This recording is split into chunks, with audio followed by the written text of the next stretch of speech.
Question करा. तुम्ही competition ठेवू नका तुमच्यामध्ये. तुम्ही सगळ्या फॅकल्टीचे विद्यार्थी आहात. तुम्ही एकत्र या. एक पुस्तक घेतलं, तू ओपीएम घे, तू एचयूएम घे, तू सपोज एन्व्हायरमेंट घेतलं, पीपल डेव्हलपमेंटचे तिथं पुस्तक आहेत ती घेतली, पर्यावरणाचं घेतलं, तुम्ही सॉर्टिंग करा. आणि मी सांगते त्या पद्धतीनं मायक्रो नोट्स कशा काढायच्या, आपल्याला डीप मध्ये न जाता वरती त्याच्या नोट्स काढा आणि त्या नोट्स एकमेकाच्यात शेअर करा. तुमचं एक इतकं छान पहिला पेपरचं बॉन्डिंग होईल. म्हणजे मला तर वाटतं तुम्ही या पद्धतीने गेला तर 70-80 मार्क असे मिळवाल. कारण मी हे बघितले, स्वतःच्या बाबतीत केलं. आणि मी खरं सांगते, म्हणजे तुम्ही म्हणाल मॅडम वाईट आहेत, खरं मी इतक्या छान काढलेल्या नोट्स, म्हणजे आता आपलं झालं म्हणून आपण म्हणतो ना जाऊ दे कोणाला दिल्या, त्या पार दूरपर्यंत गेल्या नोट्स. म्हणजे इव्हन कवडगी सरांना सुद्धा मी त्याचे स्नॅप्स टाकले होते, म्हणजे किती अप्रतिम काढल्यात म्हणले. मग हे उपयोग झाला त्यांना, म्हणजे त्याच्यानंतर युटिलायझेशन झालं. पण हे करता आलं पाहिजे. म्हणजे आम्ही दोघं तिघ अभ्यास करताना असंच करायचं की तू हे कर, मी हे करते, वेळ वाचतो आपला. तुम्ही सगळाच रट्टा घेऊन नाही बसायचं. आणि मी पहिल्यांदा सॉर्टिंग काय करा की जे नकोय ते बाजूला काढा. घर आवरताना का कचरा पण नाही असू दे, चांगला असतो, आपण कशाला टाकायचं. मला वडिलांनी त्यावेळेला घेतलेला ड्रेस फाटला म्हणून काय झालं, मी घालणार नाही, बाजूला काढता. म्हणजे नको ते बाजूला काढा. यामध्ये सुद्धा जे नाही समजत ना, जे कायदे नाही लक्षात राहत ना, बाजूला काढा. जेवढं लक्षात राहतं तेवढं परफेक्ट करायचं. पण जे करायचं त्यातला एकही मार्क घालवायचा नाही, इतकं परफेक्शन त्यामध्ये असलं पाहिजे. आता उपजीविका, रोजगार, रोजगाराच्या संधी आहेत, शेती, उद्योग, सेवा क्षेत्र, स्वयंरोजगार. स्वयंअध्ययन जसे तसं स्वयंरोजगार सुद्धा ह्याच्याशी रिलेटेड ज्या गोष्टी आहेत त्या बाबी आपल्याला त्यात पाहिल्या पाहिजेत. मग स्त्री पुरुष समानता या कायद्याविषयी सुद्धा विचारलं जातं. दुर्बल घटकांचा विकास, त्याच्यावरती विकास, कुपोषित बालक, कुपोषित माता यावर सुद्धा विचारलं जातं. जातीभेद किंवा भेदभाव निर्मूलन याच्यावरती आजपर्यंत काही प्रश्न पडलेले नाही. आणि त्याची काही मला वाटत नाही की त्याच्यावरती फार विचारलं जाईल, काही गरज नाही त्याची. आणि जीवनमान उंचावण्यावरती हे जे काही मटेरियल आहे ते शोधून आपण त्याच्यामधला अभ्यास करणं गरजेचं आहे. म्हणजे साक्षरता वाढ, परत कौशल्य आधारित शिक्षण. आता कौशल्य आधारित शिक्षणाचीच गरज आहे. म्हणजे तुम्ही आता पूर्वी जे शिकवलं जायचं ते ब्लॅक बोर्ड आणि कडू, म्हणजे काळं पांढऱ्या पाटीचं शिक्षण शिकवलं जायचं, ते आहे का आता? नाही. नवीन नवीन त्यामध्ये आलेल्या कन्सेप्ट आहेत. मग त्या कोणत्या कोणत्या आहेत, कोणत्या कोणत्या शिक्षण प्रभा त्याच्यामध्ये आलेले आहेत, किंवा आयोगानं कोणकोणत्या शिक्षणाच्या बाबी त्याच्यामध्ये स्पष्ट उल्लेख केलेले आहेत, त्या सुद्धा त्या ठिकाणी पाहणं तितक्याच गरजेचं आहे. तांत्रिक जे शिक्षण आहे आणि व्यावसायिक शिक्षण कोणतं आहे, आणि स्त्री शिक्षण. स्त्री शिक्षणावरती फार काय आता विचारलं जात नाही, पण तांत्रिक आणि व्यावसायिक शिक्षणाच्या अनुषंगाने विचारलं जातं. आणि स्वयंरोजगार, लघु उद्योगाविषयी असतो. आणि सामाजिक सुरक्षता, म्हणजे हा कोणत्या अनुषंगाने येतात? पर्यावरण आणि पीपल डेव्हलपमेंट या दोन्ही अनुषंगाने येतात. आता जर का आपण परस्पर संबंध जर का पाहिला तर त्याच्यामध्ये या सगळ्या गोष्टी शिक्षणाला कारणीभूत आहेत, पर्यावरणातल्या. आणि शिक्षणातल्या बऱ्याचशा गोष्टी या पर्यावरणामध्ये विघटन करण्यासाठी कारणीभूत आहेत. कारण जर का लघु उद्योग जर का आपण सुरू केले, कारखाने, त्यातनं बाहेर पडणारे वायू, त्याचा समाजामध्ये होणारा परिणाम, त्यातनं येणारी रोगराई, या सगळ्या गोष्टींचा अभ्यास ह्याच्यामध्ये आला पाहिजे. अभ्यास करताना त्या मटेरियल जे तुम्ही वाचताना त्याची स्टोरी तुम्हाला तयार करता आली पाहिजे, तर ती लक्षात राहता येतं. मीन्स तुम्ही आता जर का एखादा त्यातलं घटक आणला तर त्याची कथा करायची, छोटीशी एक टेक्निक सांगते अभ्यास करायचं, आणि ती लक्षात ठेवायची. आणि त्याच्यामध्ये लक्षात ठेवायचं की हा दुश्मन आहे, जो त्याच्यातला प्रदूषण करणारा घटक आहे तो विलन आहे, त्या तुमच्या पिक्चर मधला हा विलन आहे, ही हिरोईन आहे, हा हिरो आहे. हे जर का लक्षात ठेवलं तर तुमच्या ते फॉर्म्युला लक्षात राहतात. म्हणजे सायन्सचा अभ्यास जेव्हा मी मुलाचा घेते, एक आर्ट्सची आई, तेव्हा मी त्याला सांगत असते, हे म्हणजे हे तुझे first attraction, this is the second attraction, this is the result. हे असं सांगितलं त्या मुलाच्या लक्षात त्या गोष्टी तिथे तिथे लक्षात राहून जातात. जे आपल्याला आवडतं ना त्याचे त्या ठिकाणी त्या शब्दांचे अर्थ त्याचा एक द्यायचा असतो. म्हणजे ते एक छोटासा शब्द तयार झाला जो आपल्या लक्षात राहतो तो त्या ठिकाणी द्यायचा.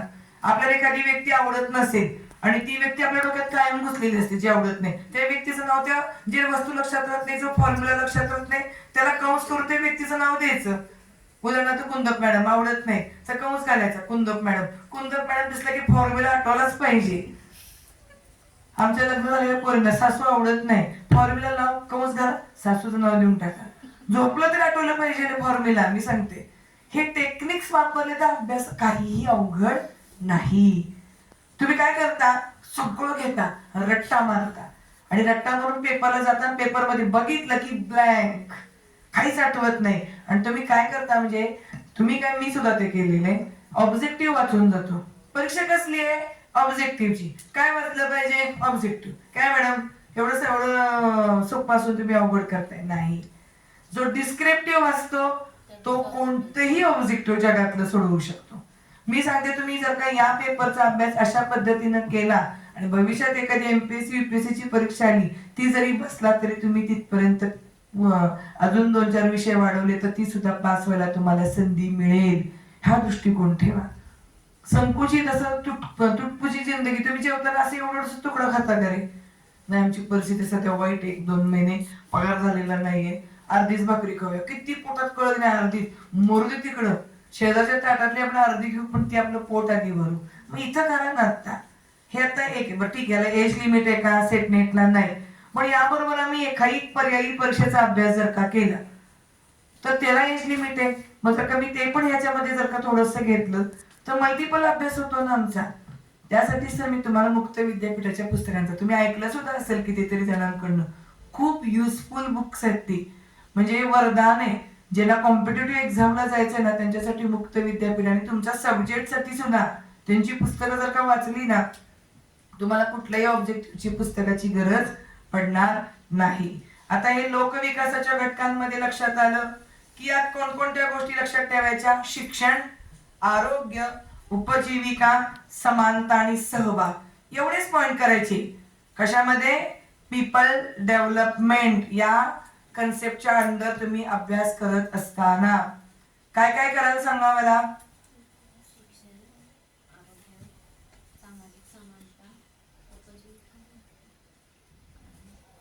आहे अवघड असं वाटत असेल की आज जाते पेपर लिहिते मी, पण नाही, एवढ्यावरती पेपर नाही, ह्याच्या आतला थोडा स्टडी करायचा आहे. मेन काय, मी जागा सांगितली, मार्ग सांगितलाय, पण आतमध्ये तुम्ही शोधायचंय. मी तुम्हाला रेडी का देणार नाही, कारण तुम्ही तेवढंच केलं पेपरला आलं नाही तर तुम्ही सगळे माझा सत्कार केला घरी याल की मॅडम तुम्ही मला हे 100% येणार ना, आलं नाही. मी तुम्हाला पाथ दिलाय, मार्ग दिलाय, त्याच्यावरनं तुम्हाला पुढे जायचंय. आता लोकविकासाची उद्दिष्ट काय, तर दारिद्र्य निर्मूलन करायचंय आपल्याला, जीवनमान उंचावायचंय, सामाजिक आर्थिकता समानता आणायची आणि शाश्वत विकास करायचा आहे. पीपल डेव्हलपमेंट मीन्स शाश्वत विकास आपल्याला या ठिकाणी त्याचा करायचा आहे. तो कुणाच्या संगतीत राहून करायचा आहे, पर्यावरणाच्या संगतीत राहून करायचा आहे. म्हणजे पर्यावरण म्हणजे मानवाभोवती असलेली नैसर्गिक, सामाजिक आणि मानव निर्मित घटकांचं एकत्रित रूप म्हणजे पर्यावरण. लक्षात आलं, दोन्ही एका नाण्याच्या बाजू आहेत. पीपल डेव्हलपमेंट आणि एन्व्हायरमेंट, एक बाजू ओके असेल तर दुसरी त्या ठिकाणी ओके राहते, पण एक बिघडली, आता बघा लोकसंख्या वाढली तर कुठला भाग होतो, माणसांचे राहणं खाणं पिणं प्रश्न आलाच आहे आता. म्हणजे पूर्वी माणूस म्हणू शकत होता की माझं एवढं मोठं घर आहे, म्हणजे का आपण मेट्रोपॉलिटन सिटी मध्ये जर का गेलो तर पाहतो माणसाचं घर डोक्यापासून पायापर्यंत एवढ्याच उंचीचं घर त्याचं होत चाललेलं आहे. त्याला कारण आपण पर्यावरणावरती आणलेला आपला दबाव आहे, त्यामुळे या गोष्टी घडत चाललेल्या आहेत. हे सुद्धा पाहायचं, म्हणजे याचा परस्पर संबंध आपल्याला त्यामध्ये पाहणं अतिशय गरजेचं आहे. आता एक सोप्या भाषेमध्ये मी तुम्हाला पर्यावरणाची व्याख्या सांगते, अगदी सोप्या भाषेत. आपल्या सभोवतालच्या सर्व नैसर्गिक आणि मानव निर्मित गोष्टी मिळून पर्यावरण बनते, ज्यात सजीव आणि निर्जीव घटक असतात, म्हणजे पर्यावरण. सोपी भाषा, तुमच्या एन्व्हायरमेंटच्या टीचरनी पण कदाचित सांगितली की नाही माहित नाही, पण मी सांगते. पर्यावरण म्हणजे काय, आपल्या सभोवतालचे जे नैसर्गिक घटक आहेत आणि मानव निर्मित गोष्टी मिळून पर्यावरण बनते, ज्यात सजीव आणि निर्जीव घटक एकत्रित असतात. वैज्ञानिक भाषेत मात्र बघा, म्हणजे मी नेहमी म्हणते मराठीची प्राध्यापिका आहे मी, साहित्य म्हणलं एखादं गुलाबाचं फूल काढलं तर सायंटिस्ट म्हणतो काय गुलाबाचं फूल आहे, हवा पाणी सूर्य मिळालं, त्याच्यातल्या असणाऱ्या हरितद्रव्यांचा विकास झाला आणि वाढलं आणि फूल उमललं, मग त्याचं जे असणारी परागकण एक पोषण मिळालं, संपलं, फिनिश. पण आम्ही साहित्यिक लोक फार भारी असतो. आम्ही काय म्हणतो, बालकवी काय म्हणतात आमचे, हिरवे हिरवे गारगारीचे हरित तृणांच्या कमालीचे त्या सुंदर कमालीवरती फुलराणी खेळत होती. म्हणजे त्याला आम्ही केवढं वेटेज दिलं. रवी किरणाकडे पाहून बहरत होती, लाजत होती. म्हणजे तिचं प्रेम कोणावर, सूर्यावर असलंच पाहिजे ना, जीवन देतोय तो. म्हणजे प्रेम सुद्धा कोणावर करावं हे साहित्य सांगतं, पण सायन्स सांगत नाही. आता वैज्ञानिक भाषेमध्ये काय व्याख्या आहे? वनस्पती आणि प्राणी ज्या नैसर्गिक परिसरात राहतात त्या परिसरातील हवा, पाणी, जमीन, तापमान, सूर्यप्रकाश व इतर सजीव आणि सूक्ष्मजीव यासारख्या घटकांचा समूह म्हणजे पर्यावरण होय. हे घटक सजीवांच्या वाढीवर आणि विकासावर परिणाम करतात. मग अशी सांगितलेली 30 व्याख्या आहे. मला यावेळेला 3 इडियट्स पिक्चर आठवतो है ना. म्हणजे एखाद्या मोटरची व्याख्या काय, तर ते तोंडाने ड्रुर करून सांगितलं म्हणजे तेच आहे ना, तेच फंक्शन होतं. फक्त ते सायंटिफिकली सांगितलं की तेच होणार आहे, पण ते करून दाखवलं ते पटत नाही कोणाला. म्हणजे असा अभ्यास आहे. तुम्ही कसा घ्यायचा तुमच्या कलेने घेता आला पाहिजे. म्हणजे तुम्ही त्याला अवघड करायचं का सोपा करायचा तुमच्या हातात आहे, हे इथं कळतं. समजताय? आता या गोष्टी झाल्या वैज्ञानिक भाषा किंवा पर्यावरणाची व्याख्या. आता पर्यावरणाचे प्रमुख प्रकारावरती सुद्धा प्रश्न विचारला जाऊ शकतो की नैसर्गिक पर्यावरण, मानव निर्मित, सांस्कृतिक पर्यावरण है ना, ह्याच्यावरती सुद्धा या गोष्टी येतात. मग पर्वत, नद्या, जमीन, पाणी, हवा, वाळवंट, जीवसृष्टी. आता काय करायचं विद्यार्थ्यांनो, तुम्ही मी का सांगितलं 3 ते 5 वर्षाचे पेपर का जवळ ठेवायचे, हा जो टॉपिक काढला की त्याच्यामध्ये पीपल डेव्हलपमेंट, एन्व्हायरमेंट ह्याच्यावरती कशावर प्रश्न आतापर्यंत विचारलाय? पर्वतावर गेलाय का, नद्यांवर विचारलाय का, जमिनीवरच्या कशावरती कुठल्या सेक्शनला प्रश्न आलाय, पाणी, हवा, वाळवंट, जीवसृष्टी जे आता मी सांगितलं त्याच्यावरती कशावरती प्रश्न विचारलेला आहे हे पाहायचं आणि मग पुढे जाऊन तुम्ही त्याच्याशी त्या पद्धतीनं अभ्यास करायचा. आता मी काय करते, आधी माझं सगळं मटेरियल समजून सांगते आणि मग पीपीटी मधल्या एक एक गोष्टी आहेत त्या टप्प्याटप्प्यानं सांगते. आता हे लक्षात आलं. म्हणजे पर्यावरणाचे प्रमुख प्रकारावरती विचारलं जाऊ शकतं. मग मानव निर्मित का सांस्कृतिक पर्यावरण, म्हणजे त्याच्यामध्ये नैसर्गिक आहे का मानवाने तयार केलेलं आहे. मानव करतो ना तयार.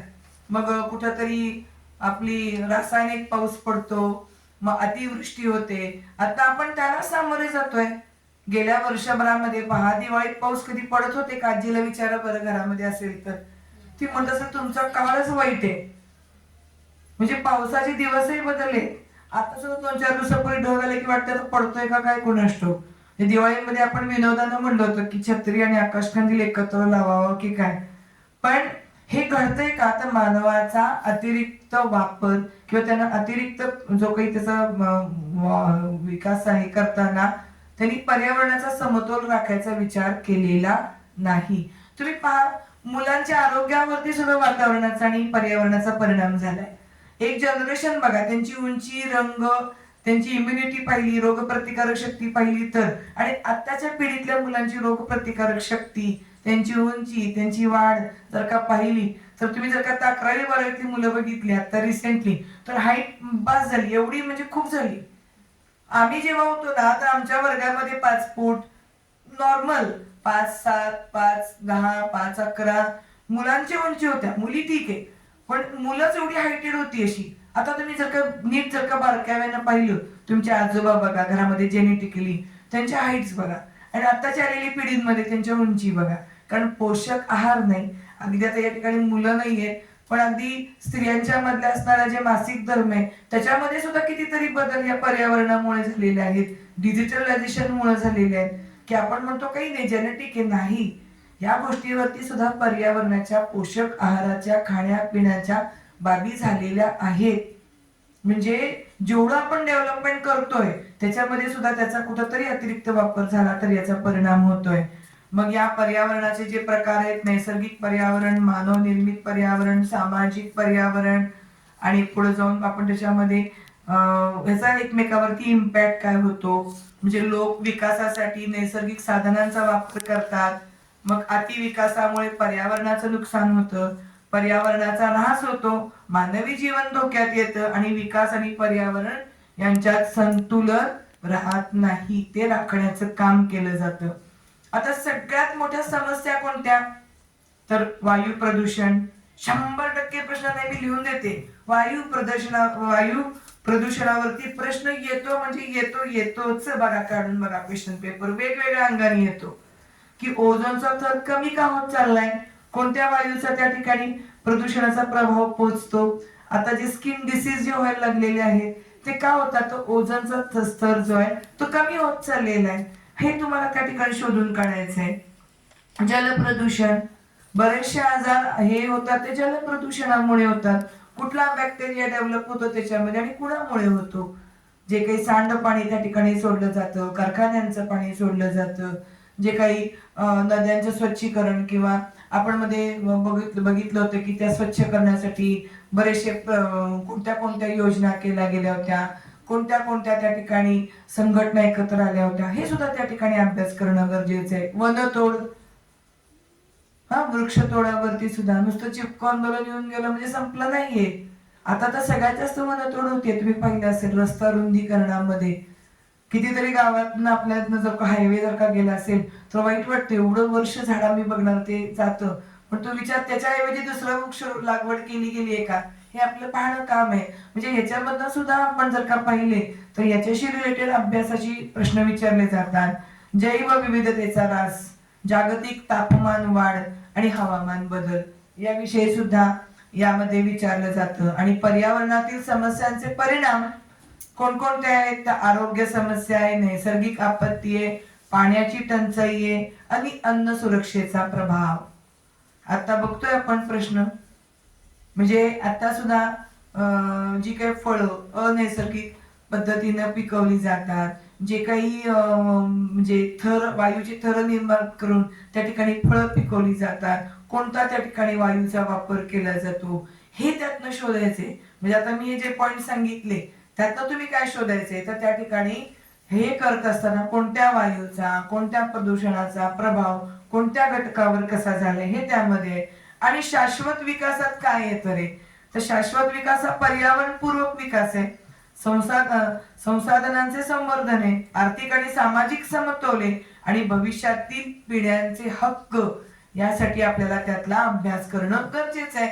म्हणजे पर्यावरण आणि पीपल डेव्हलपमेंट हे करत असताना आपल्याला या गोष्टी पाहणं गरजेचं आहे. आता पर्यावरणीय समस्या बघितल्या आपण, एवढ्याच आहेत, त्याच्यावरतीच फोकस करा. कोणत्या, वायू, जल, ध्वनी प्रदूषण, ह्याचा आपल्याला अभ्यास करायचा. वनतोड, जैवविविधतेचा ऱ्हास, हवामान बदल आणि पाणी, ह्या एवढ्याच गोष्टी जर का केल्या बास, बाकी काही बघू नका. म्हणजे मी तुम्हाला म्हणणार नाही पापड पसारा बघू नका, काही गरज नाही. फक्त कोणकोणत्या गोष्टी कशा पद्धती, ह्याच्याशी मग कोणकोणते कायदे आहेत, कधी कोणता कायदा अंमलात आला, कोणत्या विच्या अंडर तो पास झाला, मग त्याचा कसा उपयोग होतो, मग त्याचा या पर्यावरणाच्या ऱ्हासामध्ये किंवा वाढीमध्ये परिणाम होतो का, हे अभ्यास करायचा. कसं, वरच्या लेवलला. म्हणजे ज्ञानेश्वरी कुणी लिहिली, दुसरं नाव काय त्याचं, त्या ज्ञानेश्वरीमध्ये किती अध्याय आहेत आणि त्याच्यावरती सगळ्यात कन्क्लुजन असणारं पसायदान हे किती श्लोकांमध्ये आलेलं आहे. समजलं तुम्हाला अभ्यास कसा करायचा. म्हणजे त्याला काय म्हणतात, आता एखादा वनतोड किंवा वायू जलध्वनी प्रदूषण हे सायंटिफिक रिझन मध्ये काय म्हणून ओळखलं जातं, ते पर्यायी आपल्याला त्या ठिकाणी शोधणं गरजेचं आहे. आणि याच्यामध्ये संरक्षणासाठी आपल्याला उपाययोजना, नुसतेच आपण समस्या नाही तर उपाययोजना काय करायच्या, तर वृक्षारोपण, वनसंवर्धन हा कायदा आला होता का, कधी आणला होता, कुणी पास केला होता, ह्याच्याशी रिलेटेड काय बाबी आहेत हे त्याच्यात येणं गरजेचं आहे. पाणी बचत आणि पुनर्वापर, आता रेन वॉटर हार्वेस्टिंग वगैरे आपण पाहतो, ह्याच्यामध्ये काय केलं जातं, ह्या सुद्धा गोष्टी त्याच्यात आल्या पाहिजेत. कचरा व्यवस्थापन, त्याच्यावरती प्रश्न येतो बघा, एक प्रश्नपत्रिका पाहून. स्वच्छ ऊर्जा, सौर ऊर्जा, पवन ऊर्जा आणि पर्यावरण असणारा जो भाग आहे त्याच्याशी शिक्षण वगैरे तो भाग येतो. पर्यावरण संवर्धनाचे उपाय, संरक्षणाचे उपाय आपण बघितलंच की वृक्ष लागवड, पाण्याचा योग्य वापर, कचरा व्यवस्थापन, या बाबी त्याच्यामध्ये आपल्याला करता आल्या पाहिजे. आता इथं लोकविकासामध्ये कोणकोणत्या बाबी महत्वाच्या आहेत हे आपण पर्यावरणात पाहिलं. तर पीपल डेव्हलपमेंट मध्ये आपल्याला काय काय पाहिजे, तर शिक्षण, कौशल्य विकास, आरोग्य, पोषण, रोजगार, उत्पन्न संधी, समानता, सामाजिक न्याय, नेतृत्व मूल्य आणि व्यक्तिमत्व विकास. आता या दोघांचा संबंध काय बघा. लोकांचा विकास हा पर्यावरणावर परिणाम करतो. खराब पर्यावरणाने मानव आरोग्य आणि विकासावर वाईट परिणाम करते. म्हणून शाश्वत विकास हा गरजेचा आहे. दोघांमधील संबंध काय हे येऊ शकतं रिझनिंगला. स्लाइड लाव पुढची, म्हणजे तुम्हाला समजेल. पॉइंट्स फक्त घेतले.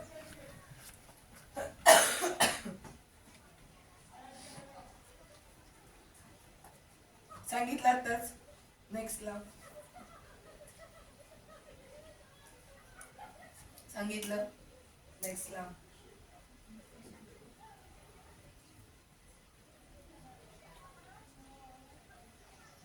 नेक्स्ट लाव.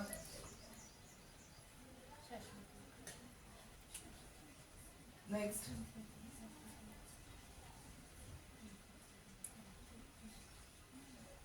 नेक्स्ट. नेक्स्ट. काय दिलं? आपट पसरा आहे कुठंच नाही. कुठला टी डायग्राम काढलाय का, कुठली आकृती काढली?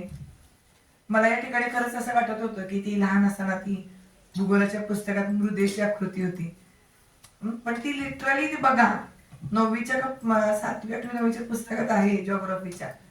ती बघा आणि त्यामध्ये ते मृदेचे सगळे प्रकार पाहून या. आणि कशावरती कुठलं पीक घेतलं जातं, कोणत्या हंगामात कोणतं पीक घेतलं जातं हे सुद्धा भूगोलाचा प्रश्न असला तर त्याला वातावरण पर्यावरण किती पोषक आहे हे पाहणं गरजेचं आहे. आता हरित ऊर्जा. आता हे बघा दोघांमधला संबंध. मगाशी मी काय सांगितलं, लोकांचा विकास पर्यावरणावर परिणाम करते. उदाहरणार्थ उद्योग, शहरे आणि शेतीवर. म्हणजे माणसाने जर का पर्यावरणावरती योग्य राहिलो तर ती शेतीमध्ये, उद्योगात, शहरात व्यवस्थित राहतो. पण परिणाम झाला तर या तिन्ही गोष्टीवरती पहिला परिणाम होतो, उद्योगावरती, शेतीवरती आणि त्यांच्या जीवनशैलीवर. खराब पर्यावरणाचा मानवी आरोग्य ह्याच्यावर विकासावरती वाईट परिणाम होतो आणि म्हणून शाश्वत विकास महत्वाचा आहे. हरित ऊर्जा, रोजगार, पर्यावरण संरक्षण, स्वच्छ पाणी योजना, आरोग्य सुधारणा, वृक्षारोपण, पर्यावरण, स्थानिक रोजगार. जर का व्यवस्थित सगळं असेल तर आपल्याला स्थानिक रोजगार सुद्धा व्यवस्थित त्याच्यामध्ये होतात. आता मानवी आणि पर्यावरणाचा संबंध हा मानवी क्रियाकल्पांवर परिणाम होणारा उदाहरणार्थ प्रदूषण, जंगलतोड आणि पर्यावरणात मानवी आरोग्यावरती त्याचा परिणाम होतो. आता यातल्या महत्वाच्या काही की नोट्स आहेत की ज्या पर्यावरण विकास, शाश्वत विकास, मानवी क्रियाकल्प, पर्यावरण संरक्षण, हवामान बदल आणि नैसर्गिक संसाधने अशा या टोटल बाबी या पीपल डेव्हलपमेंट अँड एन्व्हायरमेंट मध्ये येतात.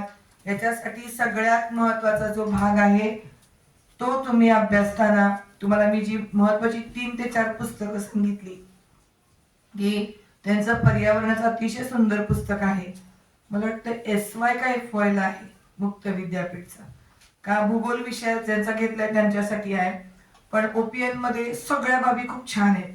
HUM जो ह्युमॅनिटीजचा पेपर आहे की मानवी जीवनाविषयीची व्याख्या कुणी सांगितलेली आहे, त्याचा भाग काय आहे, कोणकोणत्या कला आहे किंवा मानवी जीवनशैली कशा पद्धतीची, हे सुद्धा त्याच्यामध्ये डिटेल मध्ये घेतलेलं आहे.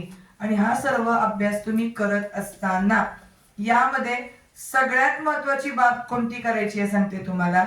पहिल्यांदा मी सांगितलेला सिलेबस, तुमची जी नोटबुक आहे त्यात माझा जे टॉपिक झाला त्या टॉपिकचा सिलेबस तिथं तुम्ही लिहायचा. तुम्हाला यात 10 पैकी 10 मार्क घ्यायचे असतील तर, नसतील तर डझंट मॅटर, तो सिलेबस लिहायचा. मी आता जे पीपीटी जेवढं अगदी छोटं छोटं छोटं दाखवलं ते सगळं लिहायचं. ते आल्यानंतर मी तुम्हाला जी जी पुस्तकं सांगितली, जे जे वर्तमानपत्र सांगितले, आता तुमच्याकडे मोबाईल आहेत, मोबाईलवरती सगळं अवेलेबल होतं किंवा तुम्ही गुगलमध्ये गेलात, गुगलपेक्षा जर का तुम्ही नॅचरल सोर्स म्हणजे जर का तुम्ही विश्वकोश वगैरे किंवा जे काही ऑथेंटिक माहिती आहे, मला वाटतं तुम्ही रेफरन्स बुकच प्रिपेअर केले पाहिजे त्याच्यासाठी. आणि सगळ्यात महत्वाचं जे माझ्याकडे इंग्लिश मधला जो बंच आता सुद्धा आहे तो घेऊन जावा. फक्त ते व्यवस्थित त्याचं झेरॉक्स वगैरे करून तुम्हालाच उपयोगी आणायचं. आता काय मला यात इंटरेस्ट नाही, म्हणजे मला असं मी जपून नाही ठेवणार की मला ह्याच्यामुळे यश मिळालं म्हणून मी ते जपून ठेवते वगैरे नाही. उलट ते वापरून 10 मुलं अजून पास झाली. कारण धनया कवडगी सर जेव्हा ते मला शिकवायचे, लिटरली मला फोनवरनं सर शिकवत होते. म्हणजे ते व्हिडिओ कॉल लावायचे तिकडनं आणि मी त्यांना इकडनं या गोष्टी बोलायचे. आणि त्यांना ते एक तर त्यांची कन्नड लँग्वेज होती, इंग्लिश, आणि माझं मराठी. आणि ते मी त्यांच्याशी इंग्लिश मधनं आमचं कम्युनिकेट व्हायचं. म्हणजे यातनं या बाबी आम्ही असं शिकलो. किती दिवस मी अभ्यास केला त्यांच्या सहवासात? फक्त 1 महिना. आणि त्यातला सुद्धा ते कधी कधी अर्धा तास द्यायचे, कधी 1 तास, कधी ते फोन मला नोट्स पाठवायचे, मग मी ते स्टडी करायचे.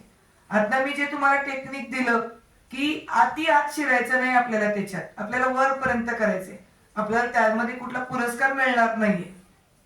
हे तुम्ही इतके चांगले मार्क मिळाले, 200 300 पैकी 300 मिळाले म्हणून तुम्ही त्याच लेवलला आहे. आणि 300 पैकी 150 मिळाले, कट ऑफ लिस्ट पर्यंत आले तर तुम्ही त्याच लेवलला आहे. त्यामुळे मी जे टेक्निक सांगितलं तेवढं 10 टॉपिक मध्ये त्याच लेवलला जायचं आपल्याला. फक्त पिक्चर फ्रेम समोर पाहिजे. मला किती आतापर्यंत कोणी कोणी परीक्षा दिल्या आहेत या सेट नेटच्या? बसलेत किती जण? तू बसले, अजून पाठीमाग कोणीच नाही बसलेलं. तुला तुझा मला एक सांग, तुला किती पडले होते? 300 बिंदास सांग. मला 300 पैकी ऍक्च्युली 92 पडले. 300 पैकी 92 नेट का सेटला? नेटला. नेटला. पण मी मुळातच अभ्यास काही न करताच हे केलेली. अच्छा. ती पण का, माझे फायनल जेव्हा पेपर होते आणि आम्ही कन्फ्युजन मध्ये होतो की आम्ही अपेअर आहोत की नाही. मग नेमकं शेवटच्या ह्याच्यामध्ये म्हणजे डेट जेव्हा आली फॉर्मची, तेव्हा सरांनी आमच्या सांगितलं की तुम्ही फॉर्म भरा. बरं. आता म्हटलं मग म्हणजे अभ्यास तर काय नाहीच आहे त्याचा, पण म्हटलं जर सर सांगतात तर मग आपण बघू. आणि घरातले म्हटले की भरायचं कशासाठी की आपण त्या गोष्टीचा आधी हे पण बघणं गरजेचं आहे. ट्रायल आपण काय घेतात ते, म्हणजे भले आपला अभ्यास नाहीये पण आपण बघणं गरजेचं आहे की ती परीक्षा कशी असते. म्हणजे असे पेपर बघणं वेगळं, पण प्रत्यक्षातलं वातावरण एन्व्हायरमेंट मध्ये तिथे मी तेच म्हणून सांगितलं ना, 2 दिवस अगोदर अभ्यास करायचा सुद्धा नाही. म्हणजे मी पहिला शिक्षक असेल तुम्हाला सांगत असेल, पेपराच्या आदल्या दिवशी 2 दिवस करू नका. जे पाहिजे ते व्यवस्थित खा प्या, फक्त आपण आजारी पडणार नाही, पेपरला जाऊ शकेल इतकं. जेवढं माइंड तुम्ही सकारात्मक ठेवाल, पॉझिटिव्ह ठेवाल, तेवढं तुमचा पेपर हा पॉझिटिव्ह अप्रोचने सुटतो. मी लास्ट डेटलाच भरलेले, 7 तारीख शेवट होती, 7 तारखेला फॉर्म भरला. पण माझा अनुभव चांगला का होता, मी काही अभ्यास न करता मला 92 मार्क पडले तेव्हा मला आनंद झाला. का तर 300 पैकी 92 असू देत, पण मी इतक्या वर्षात जे काय आपलं वाचलेलं असतं, काय जे डोक्यात मेमरी असते, तर त्याच्या ह्याच्यावर आपण जे लॉजिक लावतो एखादा आपल्याला येत नसतं. म्हणजे मी आज काही न करता 300 पैकी 100 ला जाते, हा. तर मी अजून थोडी ताकद लावली तर अजून मी म्हणजे तो 60 मार्क पाडले तर मी क्वालिफाईड होणार या वेळेला. हा पॉझिटिव्ह अप्रोच पाहिजे. तीच खात्री तिथं होती की अभ्यास न करता आपण ती गोष्ट केली तर मग जर त्याचा प्रॉपर अभ्यास केल्यानंतर ते होणार. अगदी वनबटे सर हे शिक्षणशास्त्रातले तज्ञ आहेत, त्यांनी सांगावं जास्त अभ्यास केला की कन्फ्युजन होतं. परफेक्ट अभ्यास केला, मुद्देसूद अभ्यास केला तर आपण निश्चित यश मिळवतो. आवडता काही वाचू नका, 100 पुस्तकं सुद्धा आणू नका. शशिकांत अन्नदात्यांचे खूप छान पुस्तक आहे अध्यापन कौशल्यावरती, आपल्या इथं खाली, ते वाचा. त्याचं मला वाटतं ते मिळतच नाही, हातात लागतच नाही पुस्तक, इतकं ते फिरत असतं. अध्यापन कौशल्य खूप छान येतात, ते स्टडी करा.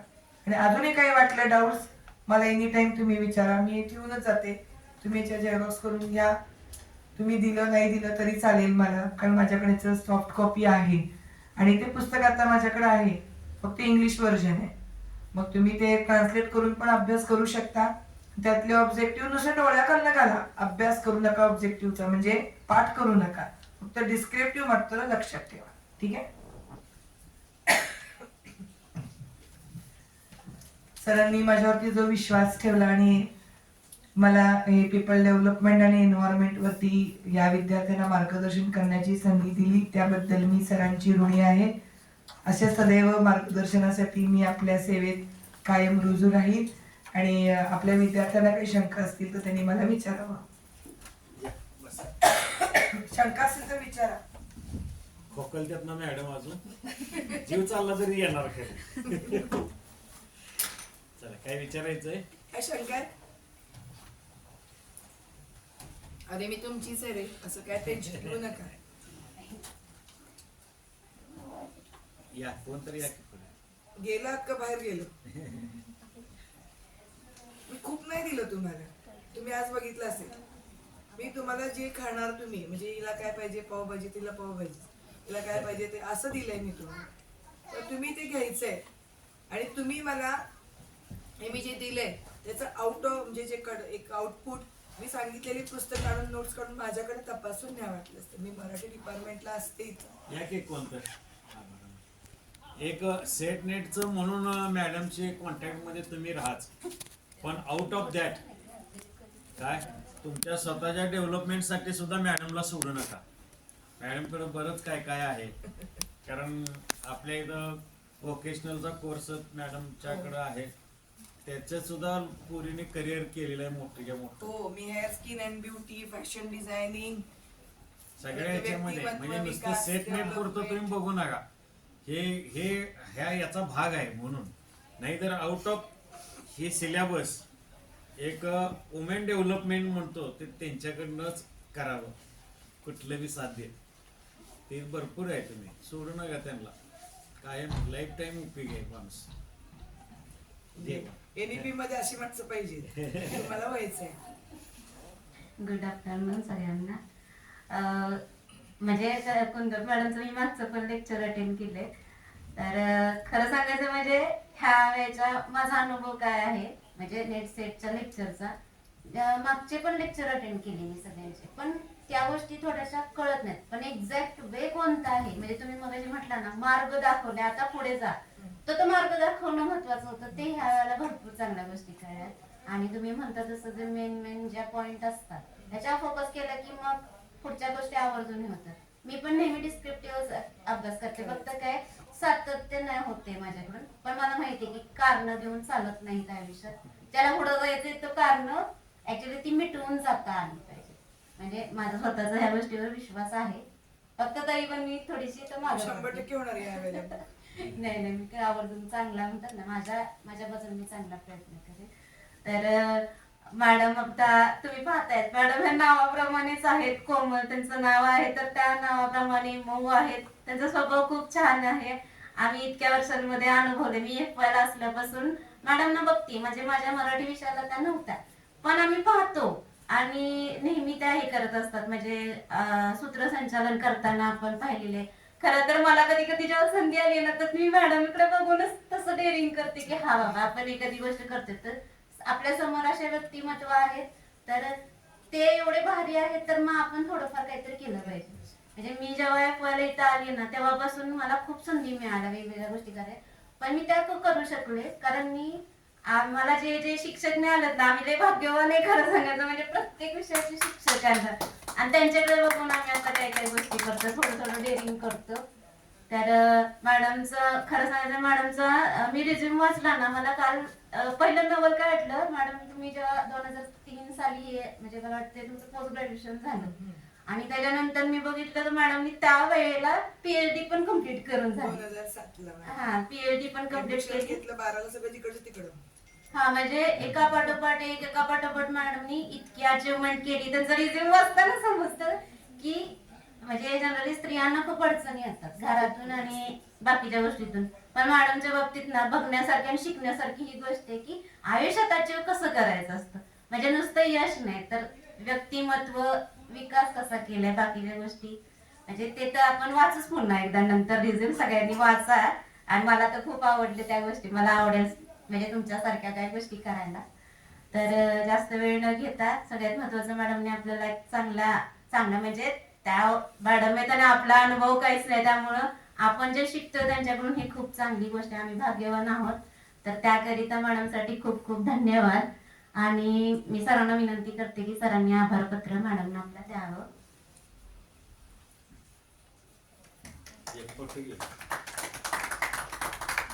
पुढे घेतलीस तरी चाल.